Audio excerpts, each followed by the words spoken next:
Hi, Mordechai Becher here, taking a break from cleaning the house for Pesach, something which Jews have been doing for about 3,331 years since the Exodus from Egypt.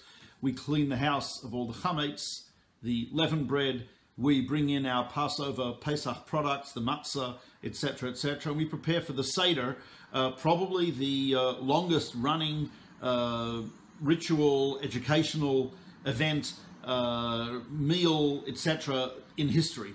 Jews have been sitting there at the Seder relating the story of the Exodus to their children, grandchildren, etc., to each other for thousands of years. And the Torah tells us fairly clearly that the format in which this is done is a question-answer. Ki yishalcha bincha machar le'mor. When your child shall ask you, you shall respond.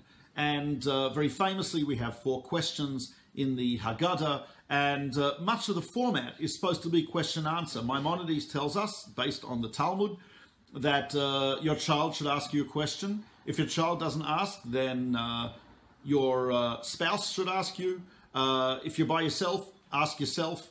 But it should be question and answer. Why question and answer? Why is that so important? And obviously we know that there is a pedagogical, educational value in question answer. As I think it was George Bernard Shaw said, nothing is as irrelevant as the answer to a question that was never asked. So we don't want to be irrelevant, and if the child asks questions and we do stuff at the Seder to arouse the curiosity of the child, then it's obviously a much better information if it's coming as an answer to a question. Secondly, I think it's important for us to know that we can live with questions. Not every question is answerable, and as the Yiddish expression goes, starb nicht from a kasha, no one dies from a question. So questions are good, we want to encourage that, fantastic thing. But there's another deeper idea behind the question-answer.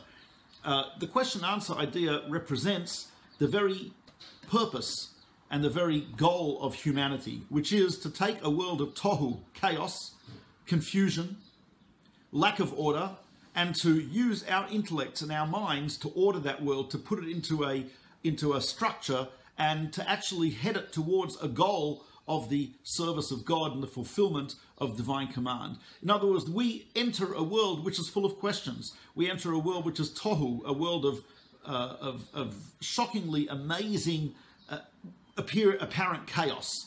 And it is our job to bring order to that chaos. So the question represents tohu, the world of chaos, and the answer represents the world of order. Question represents chomer. Chomer is matter, but matter which is not realized its potential, matter which is not being formed into something specific, matter which is not being given a specific goal. And like a young human being, like us in general, we are matter, and matter, chomer, needs to be formed into something constructive, something positive, something with a goal, something with very specific purpose. And so therefore, our job as human beings is we are put into a world in which there is concealment, a world in which things are not obvious, a world in which there is chaos. And it's our job to actually ask the right questions and to come up with the right answers, and to take that unformed, chaotic world, the world of concealment, and to turn it into a world of revelation, a world of order, and a world of structure. And that's why, according to Rav Moshe Chaim Luzzatto, that is why God created the world. He created the world to create an environment in which the human being could earn their keep, in which the human being would become the owner, so to speak, of, not so to speak, but the actual owner of any greatness that we achieve, any goodness that we achieve, any order that we achieve, has to come from our own effort and from our own structured goals and from our own free will. And therefore God creates a world in which there is confusion, in which there is an apparent absence of godliness, in which there is a concealment of God, so as to give the human being the opportunity to really do something, to really bring order to the chaos, to really reveal God within the concealment, to really bring a goal to something which appears to be going in a whole bunch of different directions. That is really our purpose in this world. That's why the Seder has to be question-answer, because we are supposed to give the ultimate answer, God, the ultimate answer oneness, the ultimate answer unity, the ultimate answer free will to the questions of exile, the questions of concealment, etc.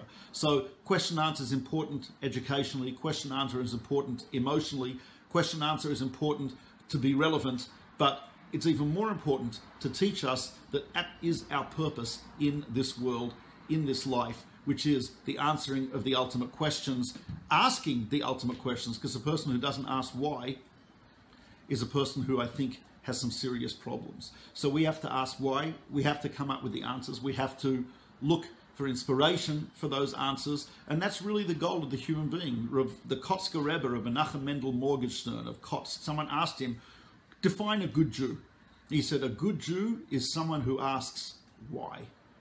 So he understood that questioning and that seeking the reasons of existence, the reason for existence, seeking that out, that is the essence of what the human being is about. And hence, when we sit down at Seder and the child asks, Ma nishtana, or someone else asks it, we ask each other, we have to ask ourselves, what questions are we asking in life?